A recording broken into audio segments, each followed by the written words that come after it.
Hola, hola, hola. Ahí vamos sumándonos de nuevo. Se cortó el vivo con Euge porque se nos acabó el tiempo. No avisó Instagram que no podíamos conectarnos. Pero le quiero agradecer muchísimo. No pudimos despedirnos. Y ahora justo va a unirse Santiago Liach. Así que le mando un beso enorme a Euge. Quedó ahí en mi feed grabada la conversación que tuvimos, que estuvo buenísima. Me dicen que no se escucha. Avíseme si se está escuchando mal. Eh, cuéntenme. No se escucha. Bueno, dicen que se escucha bien. Eh, así que bueno, Euge, muchísimas gracias, estuvo buenísimo. Así que, nada, pueden disfrutar el diálogo con Eugenia Sicabo ahí en el feed que quedó grabado.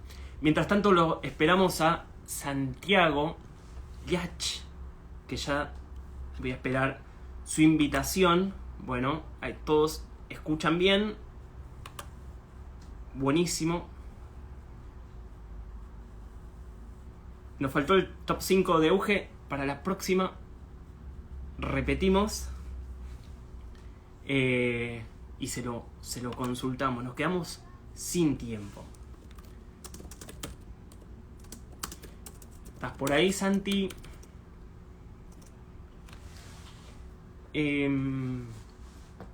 Les cuento, bueno, ya estamos llegando al final de este Borges Palusa. No sé, ¿cuántos estuvieron desde la mañana? A ver, los voy a ir a tantear, a ver quién está desde Cemento en este Borges Palusa. Empezamos con Alberto Rojo hablando de física. Luego continuamos con Darío Zeta. Luego seguimos con Martín Cohen. A la tarde, ya a las 5 de la tarde, con Virginia Cosín. Luego con la querida Eugenia Sicabo. Y ahora esperando al compañero Santiago. Acá estoy, ¿me invitas? Por supuesto, te invito.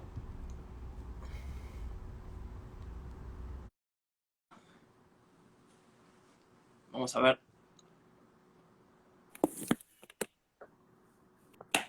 Hola, Santi. Dani, ¿cómo andás? Bien, llegamos al final. Debes estar liquidado. Sí, yo tuve que dejar de tomar café por recomendación médica recién, pero Esto sí que es rock and roll. sí, esto sí, así que vas a tener el desafío de ser la banda que cierra. Qué desafío. Me siento Sí, Bruce Springsteen en Amnesty 88. No sé si sabes de qué te hablo. sí, bueno, sí, me encanta Bruce, me encanta. Y sí, ahí, no sé si tenés una viola, pero me parece que vas a tener que sacar una. Te vas a, te vas a quedar sin followers, Dani. No lo creo. Bueno, esa modestia es muy borgiana, ¿eh? Así que ya empezamos bien. Bueno, metafóricamente lo intentaremos. Ahí va. ¿Cómo estás, Santi? Bien, todo tranquilo, por suerte. Va, qué sé yo. Es el lugar común, pero bueno, acá, en la pandemia, como Sí, todos. Sí, viste que la pandemia nos quitó los lugares comunes, ¿no? tal cual. Hay que pensar todo de nuevo. Hay que, hay que pensar todo de nuevo. Estoy lleno de libros acá porque voy sacando, pero te quería hacer una propuesta para empezar. Porque uno dice, Dale. bueno, el Borges Palusa, celebración de Borges, aniversario. Yo dije, no, voy a empezar con Santi de otra manera. Empecemos hablando mal de Borges, ¿no? Dale. Roquémosla y empecemos hablando mal. Y me tomo este atrevimiento porque vi que había subido un libro que yo ya tenía, que es este, Tremendo. el anti-Borges. Ujú. Gran tapa, por cierto, ¿no? ¿Qué? Gran tapa, porque está Borges al revés, ¿no? Está buenísima la tapa, la verdad muy original, textos libres de Vergara, no sé a ver de qué, debe ser una, no sé si habrán sacado más de una edición, a ver dónde se imprimió, acá en Paseo Corona al 200. que era 20 años más o menos, ¿no? Sí, año 99. Yo ahora si querés te muestro mi colección de libros sobre... Tengo un estantecito ahí. Obvio, obvio. Anotemos ahí para nuestra conversación que no se pierda después la idea, que está buenísimo, pues está buenísima la experiencia de lectura también, en el sentido de los libros, ¿no? En el sentido de objeto. Ujú. Eh, ¿Qué no te gusta de Borges? Nada. Eh, a ver, si Borges viniera a mi taller de Ah, eso me escritura, gusta. Eso me gusta. si Borges viniera a mi taller, yo le diría, flaco, bajá los humos, estos adjetivos antes del sustantivo, olvídate. Ni siquiera diría, no podés hacer taller. Andá, bajá los humos y pensá, bañate en agua fría, pará con el agrande, no sos Borges, no sos Homero, no sos Shakespeare, no te agrandés y después vemos. Después vemos si podés arrancar a escribir. Es decir, me perdería a Borges, básicamente. Claro. Borges hay uno solo, ¿viste? Había un profesor en la facultad que ponía solo Borges, solo estas cosas, solo las cosas. O sea, Borges es un pésimo ejemplo para un escritor, digamos, ¿no? Creo que ahora ya menos a nivel generacional, ¿viste? Pues ya está un poco más distante para gente joven, pero en un momento en los 70 él decía, por suerte, ahora está lleno de imitadores míos, lo cual me libra de tener que escribir sobre tigres, espejos y laberintos, ¿no? De la obligación de esas metáforas que ya transité mucho, ¿no? Me interesa eso, Santi, digamos, vos en tu experiencia como tallerista, los alumnos y alumnas que se acercan, ¿qué relación tienen con Borges? No, están los nerds que les gusta, hay gente que no le entra de ninguna manera, que no le gusta, y después hay como una cosa muy de fan. Debo decir que cuando hago talleres de Borges, no sé qué te pasa a vos, hay mucha más presencia masculina que cuando doy talleres de otras cosas o talleres de escritura o de otros autores, ¿no? Es alguien que hay más interés, o sea, por ahí es interés parejo, cuando en general hay cierta predominancia más femenina en otro tipo de talleres, digamos, ¿no? Si hay 70-30 mujeres a hombres en talleres en general, o 65-35, acá es 50-50, digamos, ¿no? Eh, es alguien que, sí, genera como un interés también, porque es como que, para mí ahí ¿viste? El nicho de Borges hoy es como esta gente que dice, sí, leí algo, pero no entiendo, qué quiero saber, ¿no? Es como una figura que genera cierta inquietud digo, gente, no gente que lee muchísimo, sino gente que interesada en leer, pero que tiene como un pendiente, porque dicen, es como, bueno, tuvimos a Messi y no lo llegué a pescar, leí el Aleph, leí tal, pero no entiendo, ¿no? Hay como mucha gente que está ahí, me parece. Y a vos qué, una pregunta como muy primaria te quiero hacer, ¿qué te inquietó de él? Digo, ¿por qué? ¿Por qué Borges? Bueno, no sé si uno puede responder qué lo inquietó a uno por ejemplo, en 1985, ¿no? Pasaron ya 35 años. Eh, Digo, creo que la historia, yo soy un poco apegado, un poquito, tengo un temperamento un poquito adicto, digamos, adictivo. Y mi relación también con las personas, también con las relaciones sexoafectivas, a veces no es tan desapegada como debiera. Y mi relación con los escritores también a veces, viste, es como de cierto fanatismo a veces, que a veces se torna enojo. Entonces, ¿qué pude haber leído yo a los 13 años o más o menos cuando empecé a leer a Borges? Siento que de adolescente, viste, adolescente uno es muy pretencioso. Bueno, lo dice el propio Giorgi, ¿no?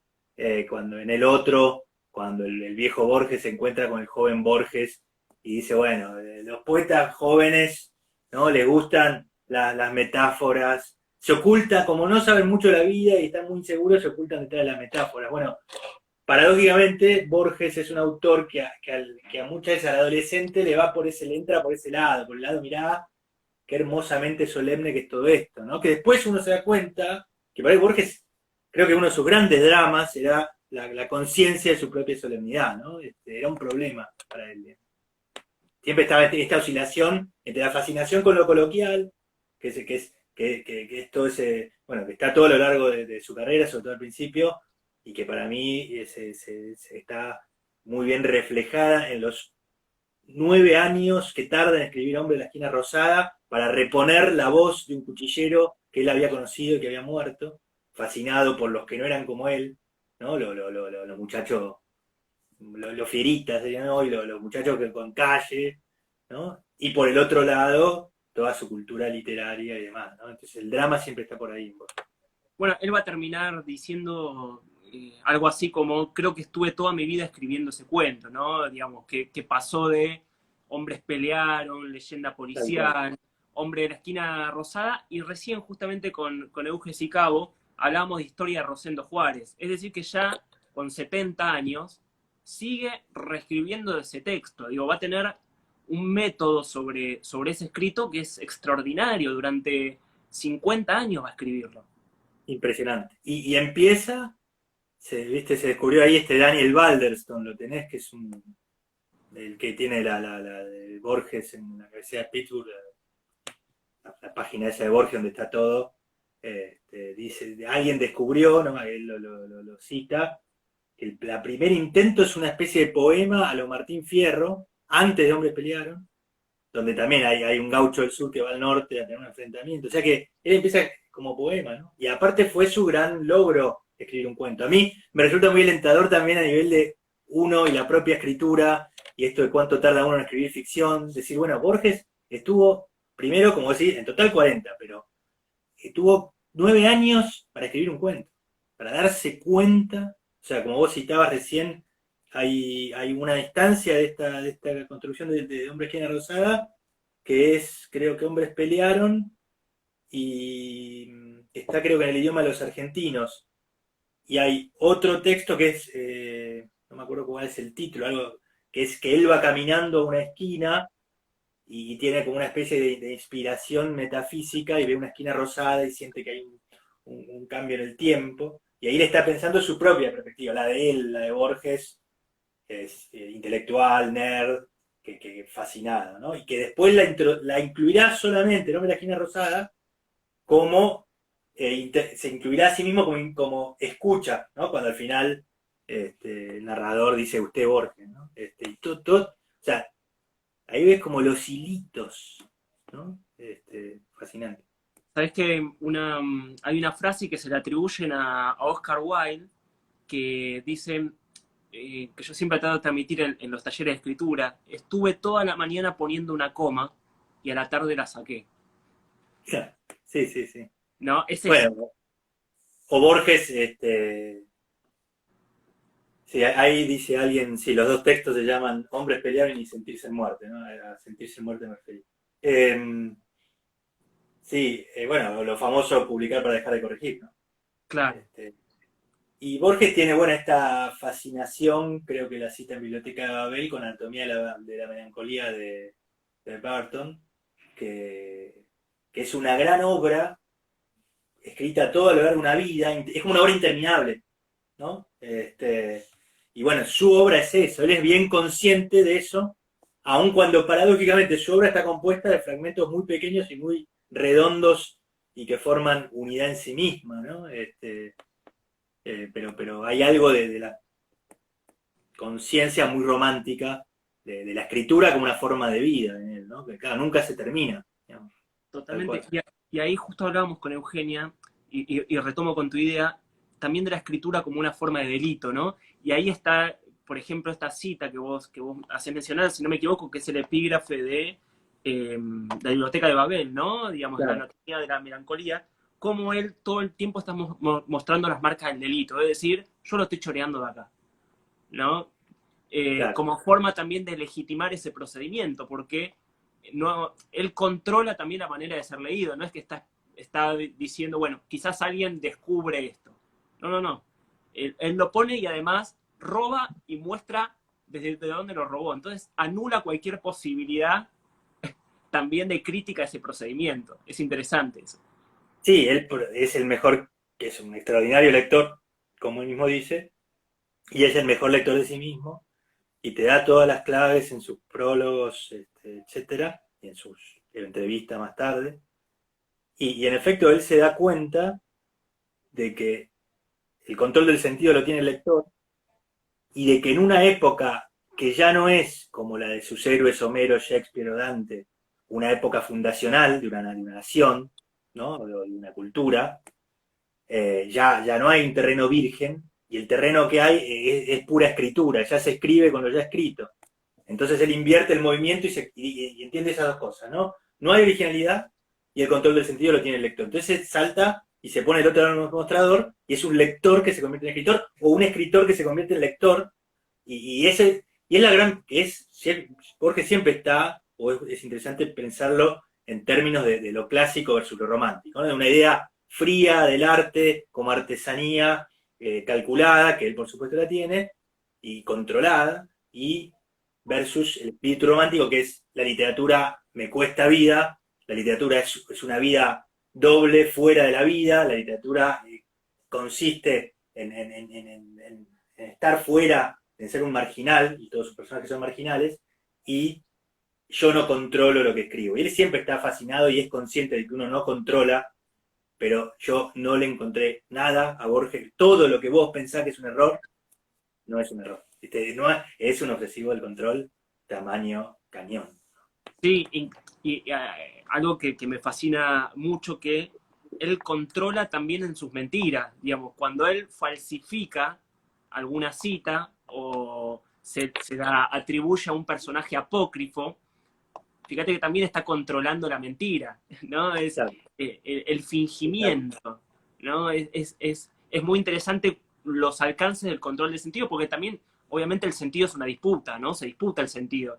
Y él es un escritor muy ambicioso en ese sentido, ¿no? sí. Valga la redundancia. Está esta idea del Borges modesto, ¿no? Quizás más asociado a su personaje, a este mito que él mismo se ha construido, pero es un escritor muy ambicioso. Disputar el sentido del modo en que quiere ser leído, no del modo en que escribe. Es de un nivel de Sí. ambición muy potente. Pero es que bueno, como dice al final del Aleph, infinita veneración, infinita lástima, ¿viste? Eh, yo creo que él es modesto también. Él es consciente, cuasi religioso, él, o entiende muy bien y muy profundamente el sentimiento religioso. Él siempre tiene un pie en el campo del adversario, como dice Carrer, y es alguien capaz de entender al otro, y por ejemplo entender lo que él no es, que es agnóstico, o así se declara, pero y bueno, del misterio, de la grandeza del universo y de la modestia del ser humano y la insignificancia del ser humano, él la entiende. Y simultáneamente entiende que la condición de la existencia es el crimen o el narcisismo en el caso del artista, ¿no? O el crimen también en el sentido de esta lucha por el sentido, digamos. Y después creo que eso es lo que vos decías, también esta otra clave que él ofrece, bueno, múltiples claves en Pierre Menard, autor del Quijote, cuando dice que lo caracterizaba era los anacronismos deliberados y las atribuciones erróneas, ¿no? Y esto de estar introduciendo elementos falsos y verdaderos todo el tiempo para confundir y para crear verosimilitud es clave. Te hago un paréntesis también, estuve leyendo mucho a Shakespeare ahora, dando unos talleres, que aprendo mucho, y es notable cuán shakespeariano es Borges. O sea, me sorprende porque es como... Bueno, empezando porque Borges era Shakespeare era un genio del copy-paste. Shakespeare todo era agarra un texto y lo copio, literal. Era Pierre Menard, autor de Julio César. Era, bueno, Borges también lo toma mucho. Eh, sí, bueno, esta idea que está en Hamlet, ¿no? Si mal no recuerdo, me vas a recordar mejor que crear una ficción para develar la verdad, ¿no? Que le crea la escena teatral. Eso de ficción dentro de ficción es Borges. Es Borges Muy bueno. choreado digamos, choreado, ¿no? Son las ideas que tenía Shakespeare o que tenía en Alicia en el país, a través del espejo y Alicia en el país. Hay una escena que valga la aclaración, Borges la cita como epígrafe en Las ruinas circulares, que dice, y si vos no me estuvieses soñando. Yo lo busqué esa cita en el Alicia a través del espejo, y es una pregunta que es un diálogo de Alicia con otro de los personajes, que creo que es con Tweedledum y Tweedledee, con esta pareja de gemelos, donde empiezan a hablar sobre el Rey Rojo, ¿no? Y ella le pregunta, empiezan a dialogar sobre el Rey Rojo y le dice, vos sos un sueño de ella, vos sos un sueño de él, ¿no? Entonces, esta idea de el personaje creado por el sueño del otro, ahí ves cómo las lecturas de Borges impactan en su obra. Sí, ni hablar. Bueno, y de Ruinas también es una copia increíble de La visita al caballero enfermo de Papini, ¿no? Que él lo había incluido con Adolfo y Silvina en la antología de teatro fantástica en esa misma época. Lo que pasa es que él copiaba y mejoraba, bueno, igual que Shakespeare. ¿Sí?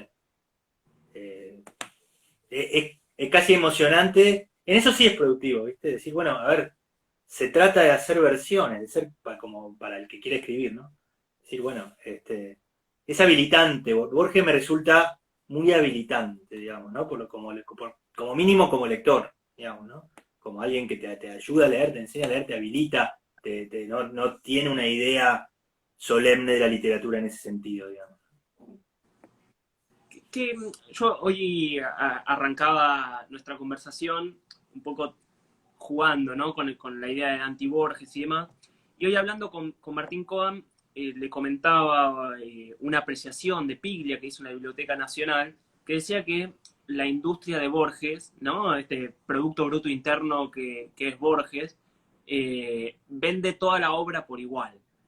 Y Piglia decía, no son lo mismo los textos de los años 40, que es como el álbum blanco, ¿no? Digamos, de Borges, ahí el Aleph y ficciones, con ya los textos de los años 70, incluso, digo, hablando de historia de Rosendo Juárez, digo, como poner un ejemplo muy clave. ¿A vos qué te pasa? Yo no te digo con los textos del canon, porque más o menos hay como un consenso, ¿no? Sino con los textos posteriores. ¿Cómo los abordas vos? Bueno, reivindiquemos al John Lennon con Yoko Ono. No, a ver, ¿sabes qué pasa? Yo creo, o es mi prurito o mi resentimiento de no ser licenciado en letras, de no haber recibido, pero siento que a veces esa lectura tipo Pilia desdeñan al Borges tardío porque es sentimental y llano, se permite ser, y a mí me parece emocionante, digamos, porque me parece una clave fundamental de Borges, digamos, todo bien, y me fascina y me encanta, y porque coincido totalmente con vos, el álbum blanco y ¿cómo se llama? Ay, se me fue, y el otro de los Beatles, bueno, Abbey Road, no sé. Abbey Road, claro, sí, sí, Sí, son ficciones y el Aleph, sí. pero creo que todo, digamos, como que hay dos dimensiones, la dimensión intelectual y la dimensión sentimental, y Borges llega tardíamente a poder expresar ciertas cosas y decir, bueno, el hijo que nunca tuve, hablar de sexo, al final habla casi obsesivamente, narra una y otra vez su iniciación sexual ficcionalizada. Creo que esa dimensión, por ahí, viste, en términos académicos es menos interesante, pero en términos humanos y de lectura me parece fundamental para no quedarse con este tipo tan erudito que a veces puede aplastar. A mí me parece súper emocionante lo que hace, bueno, como yo creo que Borges se convierte en Homero, digamos, es impresionante. O sea, Borges quería ser un autor famoso, sufría, se peleaba, y cuchillaba a otros, le hacían una crítica y él le escribía un poema tirándole mierda a los que le habían hecho la crítica, todo de pendejo era muy insoportable. Toda la vida se arrepiente de eso, él es un arrepentido como Rosendo Juárez, y se corrige, y se permite, y llega a ser famoso, y era tímido, y aprende a hablar, y aprende a dar charlas, y eso es el derrotero digamos, el peronismo le vino bien porque lo rajaron del laburo y tuvo que salir a dar charlas y aprendió, fue un psicoanalista, le vino bien, se queda ciego, y bueno, ya como una profecía cumplida, porque ya se veía venir, y se convierte en Homero. Es impresionante lo que hace ahí, que escriba y tarda, ¿no? Escribe vuelve a la poesía, gracias a la ceguera, escribe unos poemas hermosos, muchos poemas a partir de los años 60 son hermosos.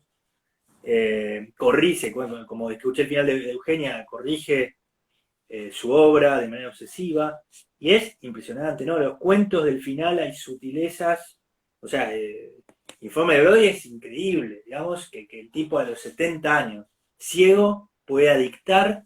Yo creo que ahí lo que no pasa, no sé, o sabía rodearse, o sabía manipular, pero no hay nadie que lo parasite. Como él es un gran parásito, no sé cómo hizo, pero nadie lo parasitó. O sea, muchos lo parasitamos a él en el sentido de que, bueno, curramos con Borges, pero su obra, nadie metió ficha ahí, pareciera, ¿no? No, no sé, bueno, la madre que le da el final, ¿no? La ¿Cómo es? intrusa. De la intrusa, pero que el tipo escribe ese libro y tiene un montón de claves respecto a su propia obra, respecto a la literatura, entiende más cosas con una tranquilidad del que ya llegó a ese lugar donde quería, después puede amar, y eso se nota en su obra, no sé, a mí me parece, yo hiper rescato, por supuesto, la cosa adictiva, ¿viste? Sí, coso de la falopa, una falopa, ¿viste? Aleph y ficciones es como... Sí, sí, Pero sí. bueno, los otros son hermosos, ¿viste? Son hermosos. Bueno, No, ahí alguien lo mencionaba, justo te lo iba a decir, está Ulrica, ¿no? Creo que debe ser su único cuento de amor, digo, propiamente dicho, ¿no? Que siempre, bueno, agrega un signo perturbador, en este caso, una espada, quieren ir a agachar y aparece la espada ahí como, viste, no deja lo nerd ni para ir a agachar. sí, sí, sí, gracioso, sí, un festín para un psicoanalista. Pero bueno, también ambiguo, ¿viste? Porque Kodama se lo toma como algo que es de declaración de amor a ella, y después, de hecho, en la inscripción sepulcral hay una frase ahí de Ulrica, pero es como ambiguo, es ambiguo en todo, Borges, ¿no? Y hay como ambigüedades también en Ulrica, ¿no? Respecto digo, finalmente es un tipo que, por supuesto, como un loser que se enamora. Podríamos decir que es uno de sus cuentos feministas, ¿no? Porque la mina es como que ya le dice, hoy en día estaría canceladísimo el colombiano ese, pero le dice, no, ahí vos ya te vas a ir con otros, ¿no? Pero bueno, finalmente hay una mujer libre e independiente así, como las hay otras por ahí en el duelo, ¿no? En el cuento de las dos pintoras también. Hay como Lo, un toquecito ahí de feminismo incluso en Borges. lo, lo pondrías, digo, le darías esa característica feminista, por poner unas comillas, a Emma Suns también, digamos, por el rol que tiene Emma en ese texto? Soy tan terriblemente olvidadizo, pero habíamos llegado a unas conclusiones de Emma, ahora cuando lo di un día. Eh, Porque había unas claves extrañas, ¿no? De dónde estaba la madre de Emma. Eh, Mientras pensás, y yo te comparto una frase que eh, siempre me da vueltas en la cabeza y en los talleres y demás, todos sacan conclusiones diferentes, ¿no? Que él dice que él le había hecho, le estaba haciendo a ella lo que su padre le hizo a su madre. Y sí, nunca se termina de entender, o por lo menos yo no termino de entender, si se está refiriendo a un acto de violación o se está refiriendo simplemente a un acto sexual, visto uh-huh, o interpretado como un hecho violento. uh-huh. Sí, siempre hay como unas clavecitas ahí que se te escapan, ¿viste? Por ejemplo, yo la otra vez leyendo el informe de Brody, sacábamos que para mí Brody está enamorado de la reina. Y por eso hace todo el tipo es un tipo que va a este pueblo como un religioso y está muy omitido, pero se niega a ser sometido sexualmente, y igual para mí está enamorado y por eso le pide a su majestad que vuelvan a rescatarla, ¿no? Esa clave es como que, no sé, yo la saco después de leer 30 veces el cuento, ¿no? Sí que está, por supuesto que la relación, sí, es más, es su cuento artiano, ¿no? Es como el cuento de obreros industriales, digamos, donde el paisaje es extraño en términos de Borges, y sí, está protagonizado por una mujer que ejecuta una venganza. Así que sí, tiene como... Había simultáneamente, y esto es clave en Borges, como lo es también en Shakespeare, esto yo digo puñal y mimo, ¿viste? Siempre la ambigüedad perfecta, ¿no? Bueno, el discurso de Antonio, Marco Antonio Julio César es ese, ¿no? Le dice, todo el tiempo le dice, porque brutos son, está hablando a la plebe, al pueblo, ¿no? Porque Bruto es honorable. Y después lo hace mierda Bruto. Porque Bruto es honorable. Y eso es Shakespeare y eso es Borges, ¿no? Puñal y mimo. Te tiro un mimo y un puñal simultáneamente. Y te tiro dos lecturas simultáneas. eh, y Emma Suns, creo perdón, en su lectura de las mujeres hay por un momento la cosa tipo Aleph de la mujer idealizada o la mujer que es un perro en la intrusa, o menos que un perro, pero creo que hay como fineses sobre digamos, en torno a personajes femeninos que son interesantes, digamos, ¿no? Fíjate en esto que vos decías del trabajo sobre la ambigüedad que él hace, ¿no? Digamos, de pasar, de tener un estado y el otro. Creo que en los cuentos de la traición y de los héroes son mínimos gestos o mínimos movimientos que vertiginosamente convierten a alguien en héroe, de héroe a traidor o de traidor a héroe. ¿No? Y a partir de las lecturas que puede llegar a ser un tercero, por ejemplo, en tres versiones de Judas, ¿no? Cuando le atribuye a Judas y lo define como héroe, porque dice que sin el relato sin la traición de Judas no hubiese existido el relato heroico de Jesús. Por lo tanto, Judas es un héroe, ¿no? Sí, y además para Jesús es fácil, porque se llevó la gloria, se murió y se llevó la gloria. El pobre Judas se llevó y arrastró consigo la infamia. Ese es un concepto clave. Y que viene de Fuerza la Judas, muerte. ¿no? ¿Cómo? Fuerza Judas con el hashtag. Claro, sí, sí, sí. Sí, y que viene bueno, Historia Universal de la Infamia, ¿no? Esa preocupación de Borges. Y también, yo creo que la raíz de esto es el héroe masoquista, perdón, estoy silenciando el celular, No, pero no bueno, pasa nada. ahí estoy, ahí estoy. A ver, perdón, listo. Eh, Viene de la muerte del abuelo, me parece, ¿no? Todo héroe es masoquista, todo héroe tiene un componente tanático, un componente de muerte, hay algo suicida en todo héroe de borgiano. ¿No? Por eso el gran héroe, para mí el gran héroe es Rosendo, que renuncia, ¿no? Es el bárbaro que renuncia al cuchillo. Y todo se basa para mí, que digamos, es posible leer toda la obra de Borges en términos de la muerte de los dos abuelos.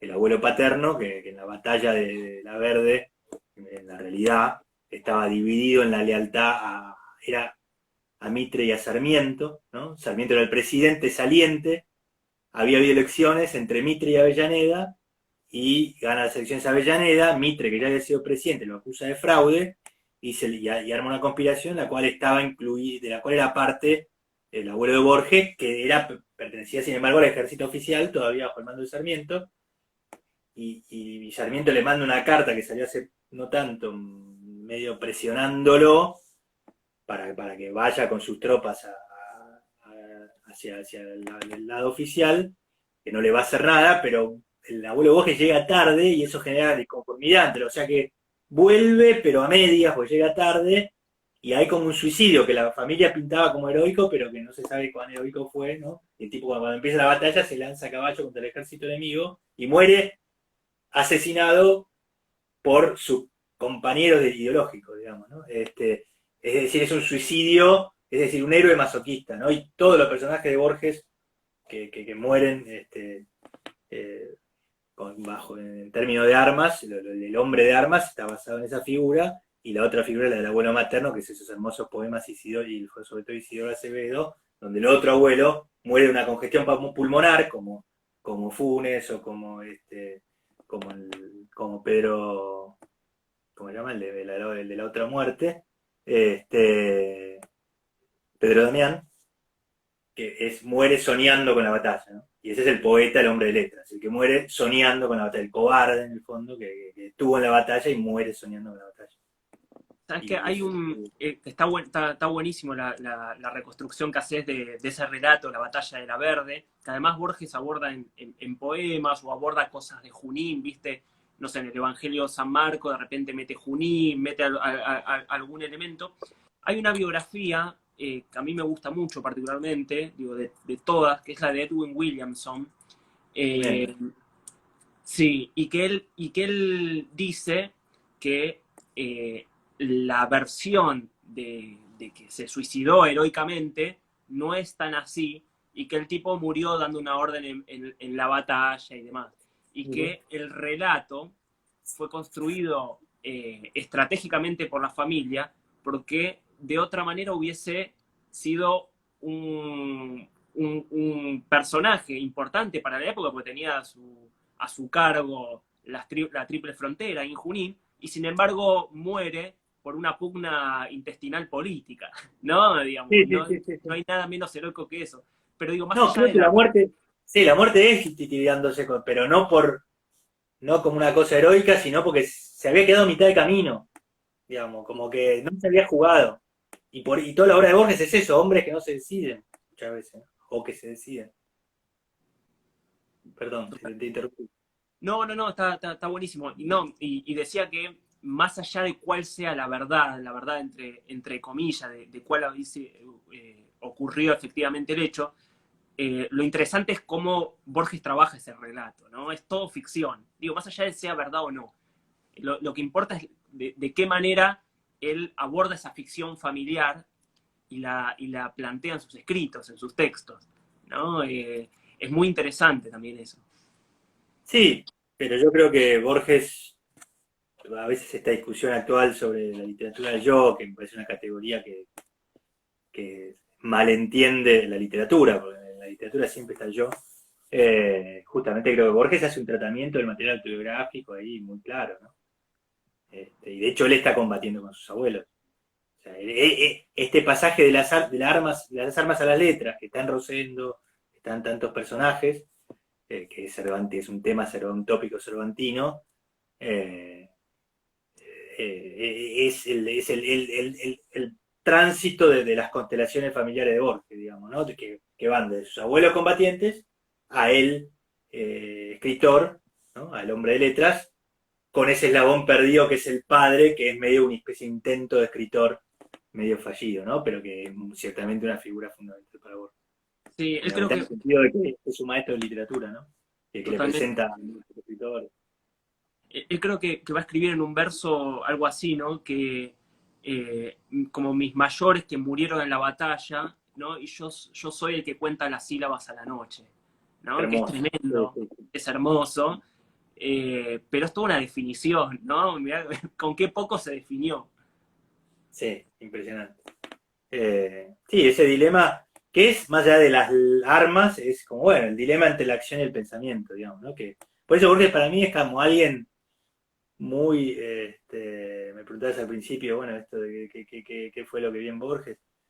No sé, para mí es un superhumano, que te está planteando con todos sus dibujos fantásticos y eruditos, como algo bueno, que para cualquier persona, ¿no? Bueno, de cuándo tomar una decisión, dónde está la acción y dónde está el pensamiento, cuándo refugiarse en el pensamiento, ¿no? Hay como cuestiones muy de temas eternos de la humanidad y muy concretos que él produce bajo ficciones que también es un maestro de vida también, para mí, digamos, aunque sea un cliché. Nada, uno lee también, está el placer de la forma y está, bueno, la inquietud del misterio, ¿no? Uno lee también porque es como para yo lo veo, por lo menos, como bueno, uno lee para encontrar un sentido, ¿viste? Para entender esta vida loca que tenemos, que, bueno, ahora ni hablar, ¿no? Nos vamos a morir. Bueno, yo lo Sí, leo así, ¿viste? Como un tipo que dice, bueno, ¿viste? ¿Qué hago con esto? Bueno, hay como enseñanzas. Por supuesto, él era el anti-enseñanza, ¿no? Él la juraba de toda moral del arte, digamos, pero yo creo que él sabía también que todo texto es moral, digamos, ¿no? sí, bueno, de hecho en Los Inmortales lo presenta como una ética para la inmortalidad, ¿no? Ética para inmortales, dice. Claro. Que Sí, sí. está muy ingeniosa la frase. Pensaba en esto también que decía sobre las dicotomías, sobre la resolución, que digo, viste en esta puja que tanto se ha hablado entre civilización y barbarie en Borges, lo interesante es que él no resuelve, ¿no? Él se queda con ambas cosas. Es decir, en esto que vos decías, no tomar acción, no tomar decisión, también una decisión es no resolver, ¿no? Tomar ambas o moverse como un péndulo entre ambas. Sí, él, por un lado, tiene obviamente una toma de partido muy claro ideológico-política, y bueno, su prosapia, digamos, o su linaje lo lleva a un bando y a, y a- y a- y a una posición en la historia de las luchas fratricidas argentinas que llegan hasta hoy, que para él es muy claro, pero simultáneamente hay un esfuerzo de comprensión del otro. Y bueno, es como genial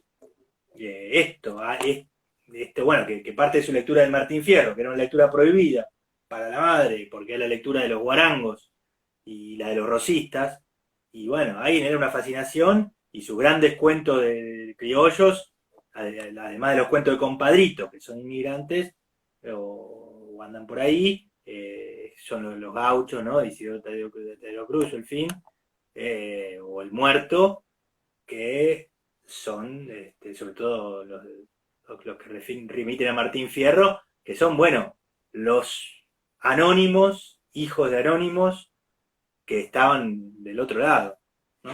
Que por ahí eran soldados montoneros, etc. Entonces hay como es como, yo creo que ahí le está luchando con sus abuelos también, ¿no? Bueno, a ver, no escribo la vida del general, del coronel, escribo, también está la de la Prida, ¿no? Pero que la paradoja de la Prida es precisamente esa. Muere corrido por 4 gauchos en un pajonal, ¿no? Ese es el destino sudamericano. Sí, sí, Y sí. ese es su destino, entonces él es muy consciente de lo que es el destino sudamericano, es esta contradicción, que es la de la vida siempre, pero bueno, en este arrabal complicado. Claro, escribir sobre en los márgenes, ¿no? Digamos, una literatura del margen. Un poco esa es la operación que hace con Evaristo Carriego, ¿no? En los 30. No tanto por Evaristo Carriego, sino porque era la manera en que él tenía de decir lo que tenía que decir, ¿no? De decir, bueno, yo quiero escribir desde esta frontera, de este margen, y Carriego me sirve en función de eso, más allá de las loas a Carriego propiamente dichas. Sí, yo creo que Borges, yo lo imagino a Borges como un tipo que vivió hasta los 75 años con su madre, en un tres ambiente. O sea, vos imaginate, mi vieja, si sigue viva, si yo tuviera, todavía me quedaran 30 años más de vida con mi madre solo, o sea, y queriendo huir de la casa de su madre, ¿no? Entonces, todas estas idas hacia la inmortalidad en el Mar Rojo, o hacia los gauchos y estos personajes de los arrabales, es querer irse de la casa de su madre, cosa que nunca logró. Solamente la madre se fue, solo logró cuando la madre se fue, ¿no? Entonces está esta idealización del valor, pero el valor subalterno, bastardo y de poca prosapia es su intento de ser un hombre y de diferenciarse de su madre. Hola Freud, ¿no? Ya nos metimos ahí. Mal, mal. Sí, sí. Ya nos quedan los últimos 10 minutitos y no me olvido que además quisiera que me muestres alguno de tus libros, digo, de los libros que tenés en tu biblioteca borgiana. Y es algo que estuve haciendo en algunos casos. Quería armar como un seleccionado de cuentos, textos de Borges, ¿no? Y quería proponerte a vos que armes tu seleccionado. Por ejemplo, eh, Darío Z puso Emma Suns de delantero. Ujú, ¿No? Adelante, creo que puso el idioma de Joe Wiggins de arquero, ujú, ¿no? Clon de defensor. Te doy como, como algunos machetes de él. ujú. Y bueno, de 10 va Dale, Bien, me el gusta. creador, el creativo, está todo el universo ahí. Lo veo por la izquierda generando fútbol. Este, y de arquero puede ir el Inmortal, ¿viste? Muy sólido. El Inmortal es muy sólido, puede ir de arquero, puede ir abajo como zaguero. Eh, y, y bueno, creo que la dupla eh, Rosendo y Hombre de la Esquina Rosada pueden andar juntos, quizá en el medio, viste, que se entienden muy bien, también sí, cortando, Estando ahí. pero generando el juego para el Ale. Y arriba, Perdón, eh, perdón, Santi, muy, sí. muy bilardista, ¿no? Ahí ese centro. Y yo jugué siempre de 5 y de zaguero, ¿viste? Yo siempre primero mirando acá al arco propio y después vemos arriba. Pero bueno, yo creo que con el Alex tenés para tirar al techo. Y después arriba, y arriba, no, porque el sur es muy melancólico, ¿no? Para ir arriba. Tendría que ser algo con explosión, ¿no? Podría ser un 9 melancólico. Un 9 Estaría quedando. melancólico, claro, pero erraría todos los goles. Yo creo que el sur fallaría en el final, ¿viste? Cuando hay que agarrar el cuchillo, fallaría el sur. No, no Claro, lo podemos poner, no, no lo podemos poner de 9. Muy Roberto Art, ¿no? Muy rufián Sí, melancólico ahí. sí, claro, Rufián melancólico. Sí, sí, no, puede ser Deutsche Requiem, ¿no? Ese nazi, ese nazi, este, te la clava. Está muy bien, está bien. Y no solo metafóricamente. No, Eh, no. te invito, bueno, que me vayas mostrando los libros, a ver qué Dale. joyita. Y mi estante, no sé, tengo unos ventiladores ahí, pero mi estante de Borges es todo este.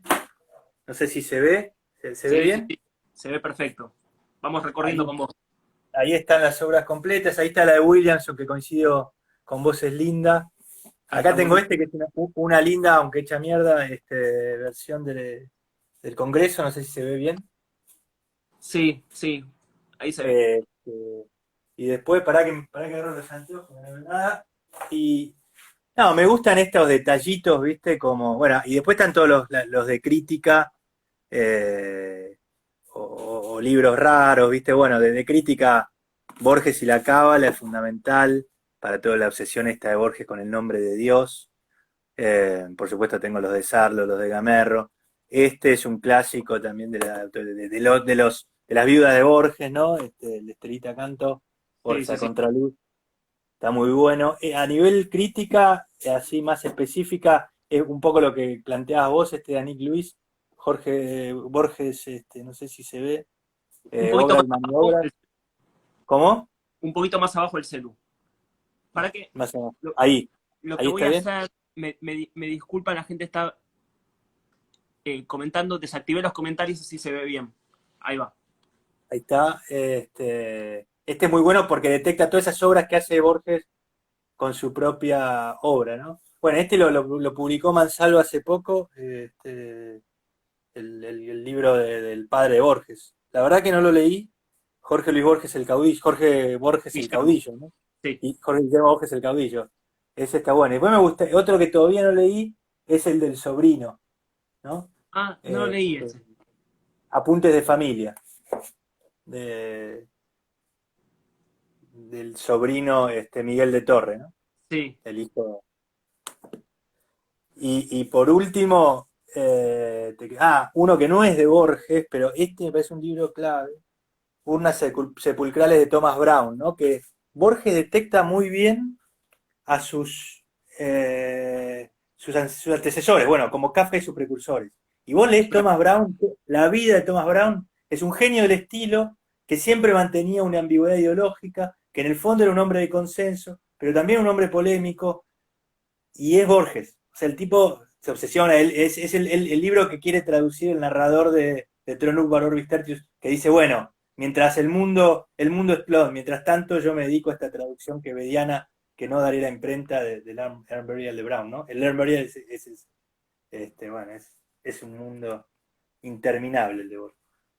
No, bueno, ese cuento que me está refiriendo Tlon, y ese final sobre todo, es muy inquietante ese final, ¿no? Porque todo es como dimensionándolo ahora, ¿no? Está todo en pandemia, digamos, un caos de características distópicas, y el tipo sigue traduciendo en su escritorio como si no pasara nada. Es que es una gran pregunta por la política, ¿viste?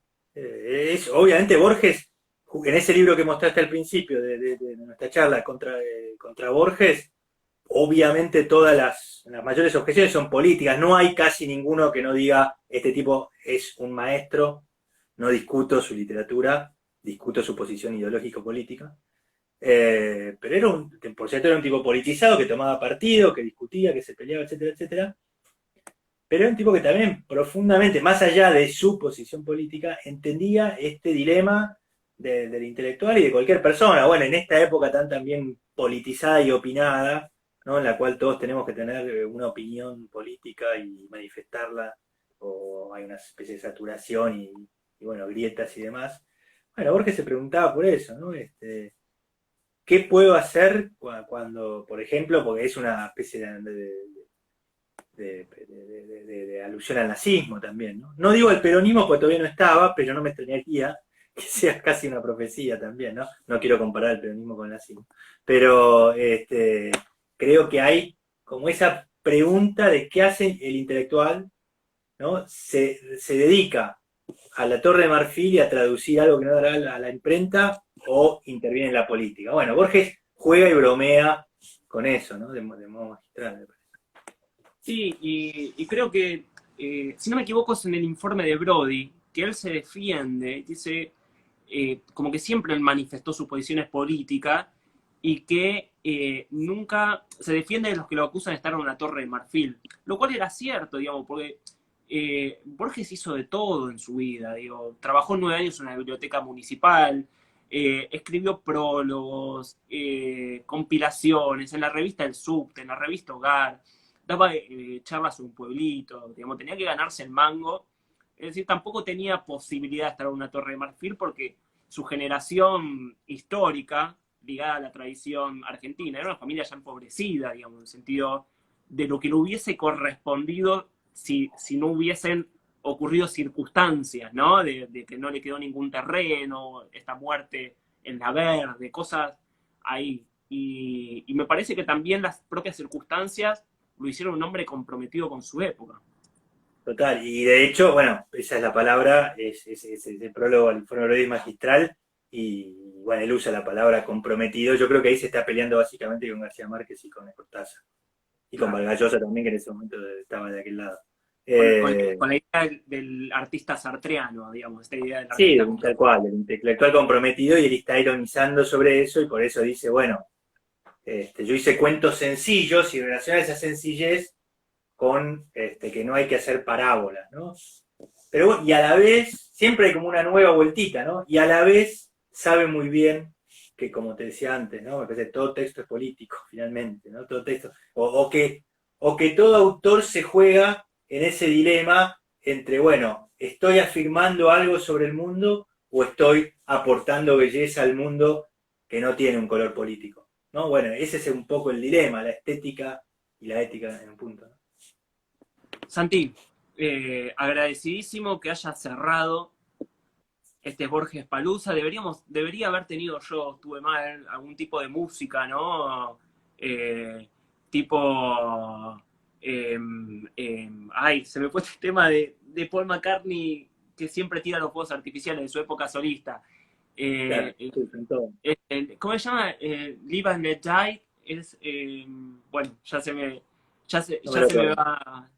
ya se me va a venir. Eh, Así que bueno, te agradezco muchísimo que hayas participado y nada, espero que también te hayas sentido cómodo. No sé si querés aportar alguna cosita más. No, básicamente la verdad que, bueno, nunca habíamos hablado. Primero, gracias. Por supuesto que tenemos alguien acá en el medio que genera amistades también, que es Borges, pero un placer, la verdad que eso, nunca no nos conocemos, y la verdad que un placer, ¿no? Más allá de que Borges nos las hace fácil, nada, me encanta, viste, compartir esto y ver que alguien a quien no conozco, te conozco como lo que escribís y demás, pero no en persona, compartir esta afición, que es algo más que una afición, es como, este, para mí un placer, así y te felicito, me encantó la idea del Borges Palusa, buenísimo, y todo lo que haces en redes y en todos lados, este, me parece súper admirable, así que te agradezco. Gracias, Santi. Es completamente recíproco de mí hacia ti. Así que, y bueno, aprovecho, felicitaciones por el Mundial de Borges. ¿No podemos dar una primicia y se viene un tercer? Se viene el mundial sí, el tercer mundial de escritura en octubre. Y sí, va a haber una semana de poesía. Vamos, ya que me forzás con la primicia, vamos a meter una sorpresita con Borges. Vamos a Dale, meter una sorpresita con Borges. Sí. dale, me encanta, me encanta. Así que buenísima también tus iniciativas. Invito a todos a que lo sigan a Santi y que se sumen a los proyectos que está teniendo. Ahí alguien pregunta dónde es el after party. Es una invitación a romper la cuarentena, así que eh, no vamos a poder, Fiestas en pero Zoom, mirá que hay fiestas en Zoom. Yo fui a un par, tan bueno. mira, ¿qué música pasan? No, de todo. Y te pones, yo estaba con mis hijos, nos poníamos a bailar y bueno, hay unos chicos amigos que bueno, llevan 14 pilas, que arman, si lo siguen a ellos, puede generarse alguna jodita por ahí. Dale, me encanta, me encanta. Bueno, yo doy otra premisa que en un tiempo seguramente habrá un Borges Palusa 2 con más invitados e invitadas y banda sorpresa que vamos a meter. Así que nada, buenísimo a los que se sumaron. La charla de Santi, todas las que estuvieron durante la jornada están todas en el feed, así que pueden Bueno, recuperarlas. quiero decir algo, voy a quedar en la historia como uno de los que mi aporte a la historia va a haber sido haber participado en el primer Borges Palusa. No solo haber participado, sino haberlo Haber cerrado. cerrado. Más, Sí. listo, ya me retiro, con esto me retiro.